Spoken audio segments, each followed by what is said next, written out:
मुझे इस दफ़ा आपने हमें डिफरेंट जगह पे लेके जाना है। तो मैंने कहा आप जगह डिसाइड करना और हम ज़रूर वहाँ पे जाएँगे। मेंटली तौर पे वो बिल्कुल स्टेबल थी, बड़ी माशाल्लाह शार्प बच्ची थी। घर से बाहर चूँकि हालात ही ऐसे होते हैं, जब वहाँ से वो जाते हुए नहीं दिखी। इस तरफ अलमुस्तफ़ा डेंटल क्लिनिक पे कैमरा है। हैरत की बात है वहाँ से भी उसकी फाइंडिंग नहीं निकली। अब सिचुएशन ये है कि बच्ची नाज़रीन, दुआ ज़हरा केस इस टाइम ट्रेंडिंग, अगर यानी कि आप कोई भी सोशल मीडिया का प्लेटफॉर्म खोलेंगे ना, सबसे ऊपर आपको दुआ ज़हरा का केस नज़र आएगा। 2 माह हो चुके हैं लेकिन अभी तक केस का कोई सुराग नहीं मिला, केस का कोई मामला हल नहीं हुआ। मैं आज दुआ ज़हरा के फादर के साथ मौजूद हूँ। हम भाई से पूछेंगे शुरू से लेकर एंड तक की डिटेल, यानी कि कुछ लोग ये भी कह रहे हैं कि कुछ बातें ये छुपा रहे हैं कि केस को सही तरह से बता नहीं रहे, और जैसा कि एजेंसीज़ ने इनके फ़ोन भी अपने पास रखे हैं 1 हफ़्ता, तो इसमें छुपने वाली कोई भी बात नहीं है। दुआ ज़हरा 14 साल की बच्ची है जो कि टीन एज के अंदर किसी भी बच्चे को बड़ी आसानी से ट्रैप कर लिया जाता है। उसकी काउंसलिंग इन्होंने की थी, ये उनके साथ रहे हैं, इन्होंने उनको पैदा किया है, पाला है, 14 साल का किया है, और 14 साल में भी तकरीबन 1 हफ़्ता डेढ़ रहता था जब वो घर से गई है। बात करते हैं भाई से। अस्सलाम वालेकुम। वालेकुम सलाम सिस्टर। क्या हाल है? अल्लाह का शुक्र है। मुझे ये बताएं कि जब भी एक नया दिन आता है आप पहले से ज़्यादा स्ट्रॉन्ग खड़े होते हैं, तो ये हौसला आपको कौन देता है?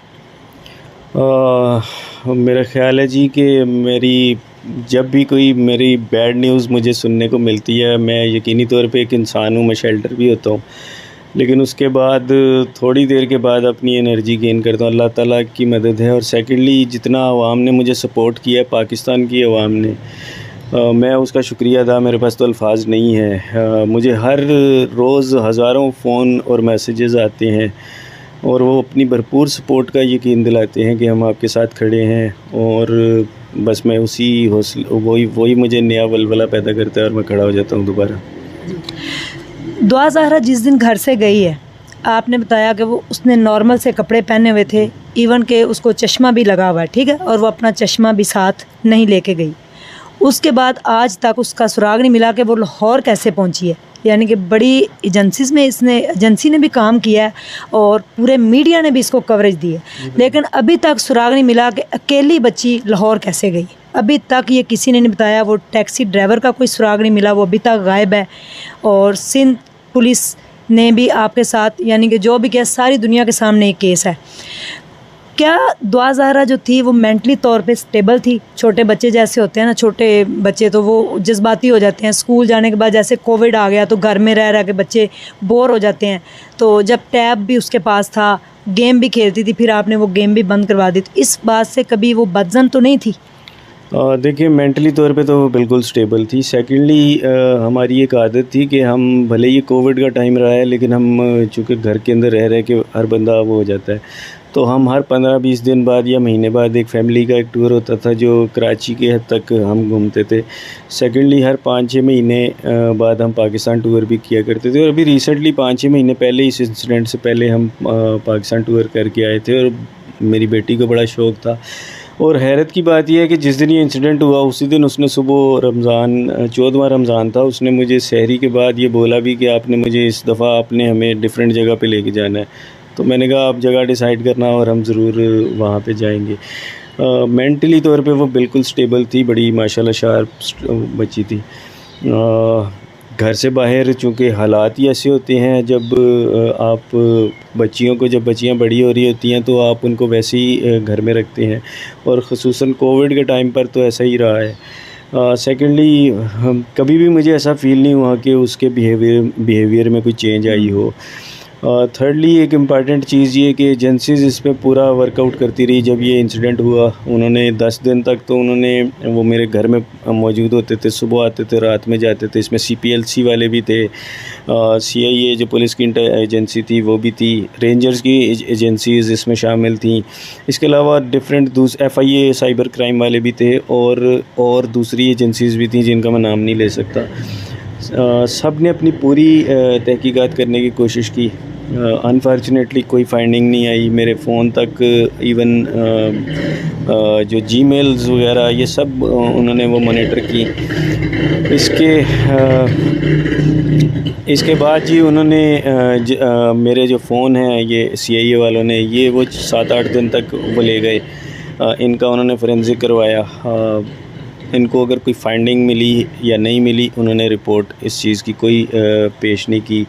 एजेंसीज़ की तरफ से तो वो बिल्कुल पुल आउट हो गए थे, क्योंकि जब भी मामला कोर्ट में जाता है, जब निकाहनामा शो हुआ तो ये कोर्ट में गया तो एजेंसीज़ पुल आउट हो जाती हैं, क्योंकि ये फैमिली मैटर उस वक्त तो उनके बकौल ये बन जाता है। पुलिस की तरफ से जो इन्वेस्टिगेशन चालान जो पेश हुआ, जिसमें C क्लास करने का उन्होंने आपने वो रवैया देखा, उसमें कोई भी इन्वेस्टिगेशन नहीं थी। जो उनकी रिपोर्ट फ़ाइल थी उन्होंने वो हमें दी ही नहीं, एक्सेस ही नहीं दी, और वो कोर्ट में भी नहीं लेकर आए। तो हैरत की बात यह है कि अगर ये ऐसे कह रहे हैं कि बच्ची एक टैक्सी लेकर गई, तो इनको उस टैक्सी वाले से इन्वेस्टिगेट करना चाहिए था। पुलिस की रिपोर्ट में कुछ भी नहीं है, और इसीलिए हमने उसे चैलेंज किया है, और जो जज साहब ने भी वक्ती तौर के ऊपर उसे एक्सेप्ट नहीं किया, क्योंकि आर्गूमेंट्स के बगैर इसे एक्सेप्ट नहीं किया जा सकता। जिस दिन दुआ ज़हरा गई है, हो सकता है कि किसी तरीके से उसको बाहर बुलाया गया हो, या किसी औरत ने बुलाया हो कि आप ज़रा आएँ, कोई चीज़ ले जाएं, या कोई चीज़ देने के बहाने बुलाया हो, और उसके बाद वो वापस नहीं आई, क्योंकि वो सिर्फ कचरा रखने गई है। ये मोहल्ले वालों ने भी देखा है। तो आपने टैप तो बंद कर दिया था 2 साल पहले, यानी कि उसके अंदर वो गेम नहीं थी जिसके थ्रू वो जो भी था। कैसे किसी ने बाहर बुलाया होगा, किस तरीके से कोई कहाँ खड़ा होगा, जबकि आपकी गली एक साइड पे बस थोड़ा ही फासला और दूसरी साइड पे काफ़ी लंबी गली है। जी, आपने गली में खुद आके देखा, गली के आउट पर एक कैमरा लगा हुआ था, वहाँ से वो जाते हुए नहीं दिखी। इस तरफ अलमुस्तफ़ा डेंटल क्लिनिक पे कैमरा है। हैरत की बात है, वहाँ से भी उसकी फाइंडिंग नहीं निकली। अब सिचुएशन ये है कि बच्ची 100% जो हम श्योर हैं कचरा रखने आई, उसने कचरे के शॉपर रखे जो पड़े हुए थे, लेकिन गली में उसे कचरा रखते देखा भी गया। उसके बाद किसी ने उसे नहीं देखा कि वो घर के अंदर वापस आई या कोई उसे इंटाइस करके ले गया। ये पॉसिबिलिटी है कि किसी ने उसको बुलाया हो, गली के कोने के ऊपर बुलाया हो, किसी खातून ने बुलाया हो, या किसी ने भी बुलाया हो, और वो बच्ची उस ट्रैप में आई और उसके बाद उसे ज़बरदस्ती यहाँ से ले गए। ये बात तो मानने की बिल्कुल भी नहीं है कि बच्ची यहाँ से खुद गई। ये तो पॉसिबल मैं नहीं समझता कि किसी भी तरह से पॉसिबल है। किसी बड़े आदमी के लिए भी ये पॉसिबल नहीं है कि वो यहाँ से उठकर पंजाब चला जाए। जी। और उसके बाद जब वो चली गई तो आपने कितनी देर बाद उसको ढूंढना स्टार्ट किया, और उसके बाद फिर आपने जाके थाने में एप्लीकेशन दी? देखिए, विदिन 30 मिनट्स हम गली में उसे ढूंढ रहे थे। इस घर में मैंने आके पूछा, अपना घर पूरा थारो चेकिंग की, गली के अंदर घरों में, क्योंकि वैसे तो वो गली में किसी और घर में जाती नहीं थी, यही एक हमारा घर था, ये उसकी नानी का घर था, यहाँ वो आती थी। उसके बावजूद हमने गली में देखा। गली में अच्छा मज़े की बात यह है कि मेरे घर के 3 फुट के फासले पे बोरिंग हो रही थी। वो मज़दूर काम कर रहे थे, उन्होंने ड्रिल लगाई हुई थी। उन्होंने भी उसे निकलते हुए नहीं देखा। ये एक, अब मैं क्या कह सकता हूँ कि इसमें कोई जिन ले गया? जी, मुझे तो बिल्कुल समझ नहीं आई कि वो किस तरीके से उसको वहाँ से गायब किया गया।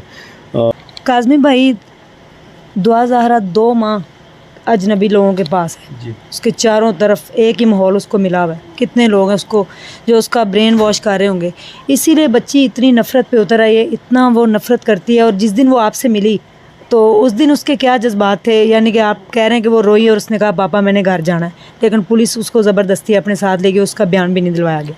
देखिए, मैं थोड़ा सा क्लियर कर दूं, जब बच्ची को ये रात में 2 बजे 3 बजे के करीब रिकवर करके कराची में लेकर आए हैं, बच्ची को कोर्ट के अंदर 10 तारीख को पेश करना था, लेकिन उन्होंने सुबह 6 तारीख को बच्ची को पेश किया, जो कि एक मेरी समझ में बाहर है कि पुलिस ने ऐसे क्यों किया। उनको ऐसी क्या जल्दी थी। सेकेंडली, उन्होंने हमें भी नहीं बताया कि हम आज सुबह कोर्ट में लेकर जा रहे हैं। नेक्स्ट डे मुझे वहाँ पे कोर्ट में एक रिपोर्टर था, अल्लाह भला करे जी उस शख्स का, उसने मुझे कॉल करके कहा कि आपकी बेटी का केस इधर लग गया, 1-1.5 घंटे में ये केस ऑन हो जाएगा, फ़ौरन पहुँचे। हम लोग घर में सोए हुए थे, जिस हालत में थे हम उसी हालत में उठे, कोर्ट में दौड़े, वहाँ पहुँचे, पता चला जी बस आने वाले हैं। तो ये अब पुलिस की अब ज़्यादती आप देखते जाइए। उसके बाद जी पुलिस बच्ची वहाँ पे कोर्ट में पेश हुई।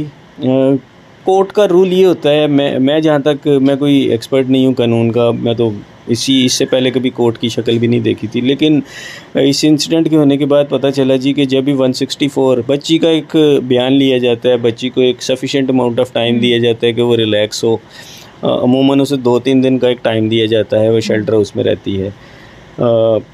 और उसके बाद जो बयान होता है वो बैठकर उससे लिया जाता है, और उसके बहुत सारे SOPs हैं। इसमें कोई SOPs का ख्याल नहीं रखा गया। बच्ची वहाँ से आई जिस हालत में आई, आपने वो वीडियोस देखी।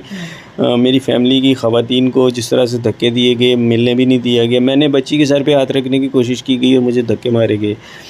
तो बच्ची जो थी वो अंडर प्रेशर और खौफज़दा, जिस खौफ के आलम में थी, वो सब ने उसे देखा। उसके बाद बच्ची ने कोर्ट में बयान दिया, बच्ची को ले गए शेल्टर हाउस में दे दिया। वहाँ पे उन्होंने एक मेडिकल टेस्ट करवाया, जो कि एक ऑब्वियसली जिस तरीके से हुआ उसमें किसी मेडिकल का कोई SOPs का ख्याल नहीं किया गया, क्योंकि इसमें एक बोर्ड बनता है जिसमें 3, 5 या 7 डॉक्टर बैठते हैं। जो नॉर्मल बोर्ड होता है उसमें 5 डॉक्टर बैठते हैं, जो सुपर बोर्ड होता है उसमें मेरे ख्याल 7 डॉक्टर्स और 1 सर्जन होता है।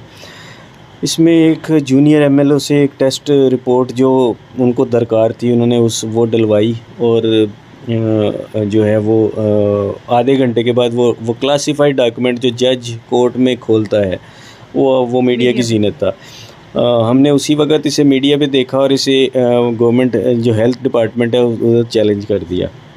वहाँ उन्होंने इसे एक्सेप्ट भी किया। नेक्स्ट डे जब कोर्ट में हियरिंग थी, हम वहाँ पे पहुँचे तो जज साहब ने ऑन रिकॉर्ड ये कहा कि मैं इस डॉक्यूमेंट को नहीं मान रहा, क्योंकि वो रात को ही वो पुलिस सर्जन जिन्होंने ये हरकत की थी वो सस्पेंड हो गया था। लेकिन उसके बावजूद उन्होंने मेरे पास तमाम डॉक्यूमेंट्स पड़े हुए थे बच्ची के। हैरत की बात है जी, वो डॉक्यूमेंट्स नहीं देखे गए। एक फ़ेक रिपोर्ट जिसे जज साहब ने ये भी एडमिट किया कि मैं इसके ऊपर डिसीजन नहीं ले रहा, ये ट्रायल कोर्ट का काम है, उसके बावजूद बच्ची को फ्री विल दे दी गई सिर्फ वर्बल स्टेटमेंट के ऊपर कि मैं 18 की हूँ, हालांकि मेरी शादी को 17 साल हुए हैं। बच्ची 17 साल की तो पॉसिबल ही नहीं, किसी तरह भी पाकिस्तान के अंदर ऐसा नहीं होता।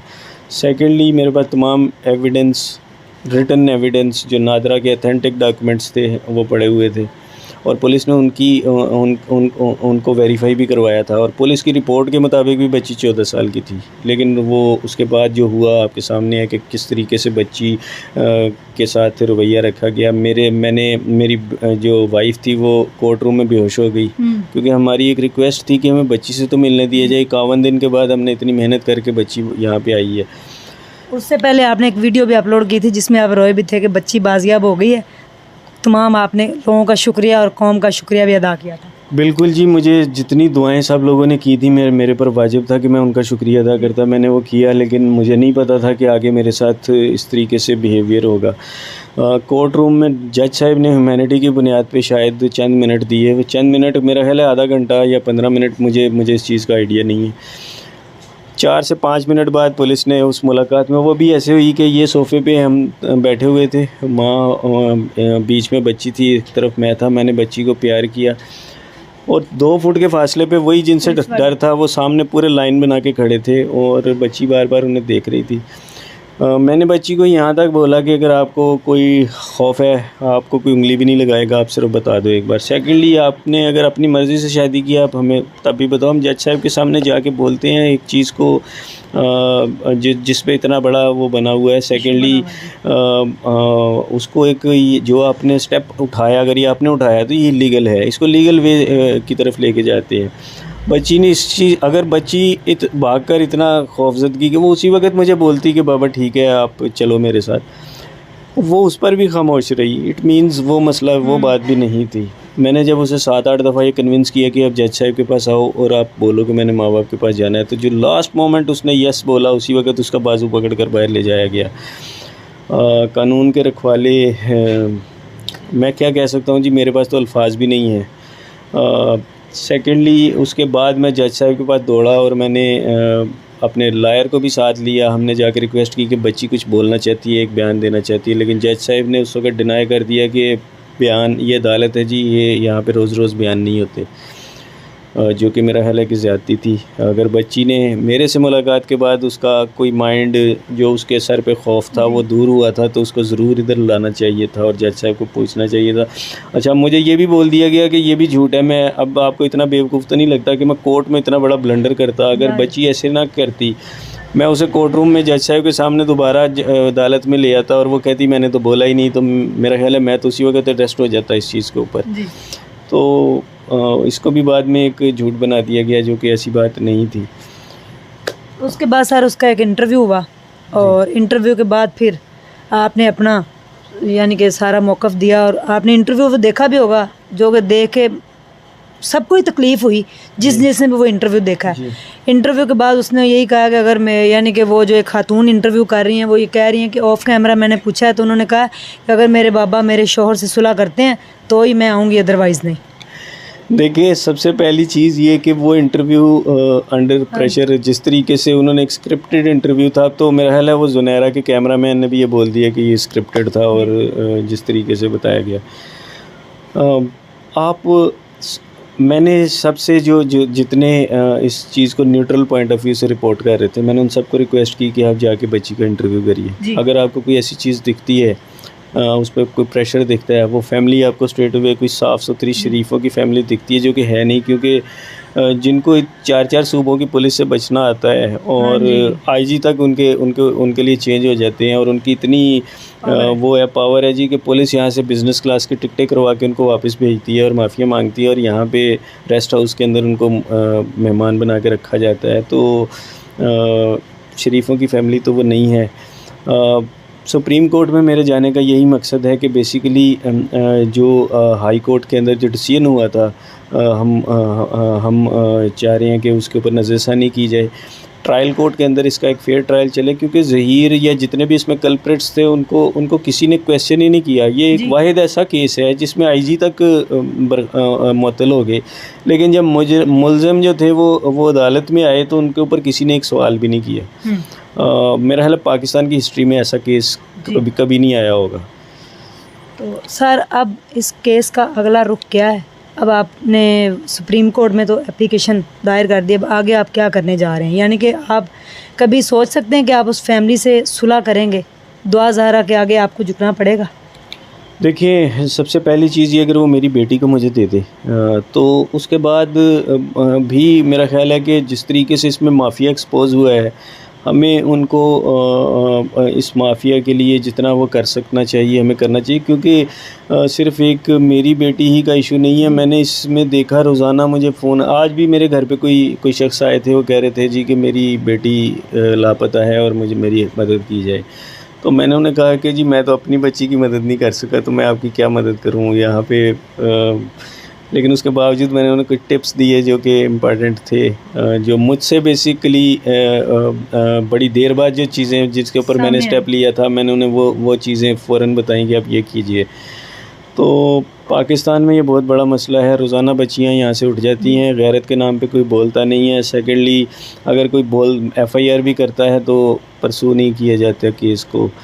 तो मेरा ख़्याल है कि इस माफिया का जो है वो पूरे तरीके से इसके ऊपर एक्शन होना चाहिए। और मैं सलाम करता हूँ जी जस्टिस इकबाल कलहोड़ो साहब के बेंच को, जो इसको बड़े भरपूर तरीके से लेके चल रहे थे। अनफॉर्चुनेटली उसके बाद कोर्ट रूम में वेकेशंस हो गई और उसके बाद सिचुएशन चेंज हो गई। दुआ ज़हरा आपको आपने बड़े लाडों से पाला है, कोई मैसेज ऐसा देना चाहें जो शायद वो ये इंटरव्यू देख ले, उस तक ये मैसेज पहुंच जाए और वो किसी तरीके से वहाँ से निकलने की कोशिश करे?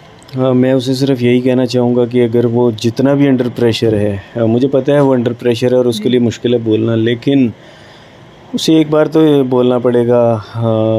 अगर उसे कोई मौका मिलता है कोई एक मैसेज कन्वे करने का, वो ज़रूर करे, और उसके लिए पूरा पाकिस्तान खड़ा है और मैं यकीन से कह सकता हूँ कि पूरा पाकिस्तान उसकी मदद के लिए पहुँचेगा इंशाल्लाह। दुआ ज़हरा, अगर आप ये इंटरव्यू देख रही हैं तो आपके पापा ने ये कहा कि स्ट्रॉन्ग बनो और स्टेप लो, और एक मैसेज जैसे ही मौका मिले सिर्फ एक मैसेज कर दो, तो मैं तो क्या कि पूरा पाकिस्तान आपको लेने आ जाएगा। इसी के साथ मुझे दीजिए इजाज़त, अपना ढेर सारा ख्याल रखिएगा और दुआ ज़हरा के लिए ज़रूर दुआ कीजिएगा कि वो जल्द अज जल्द अपने बाप के पास वापस आ जाए। Thank you so much. Allah हाफिज़।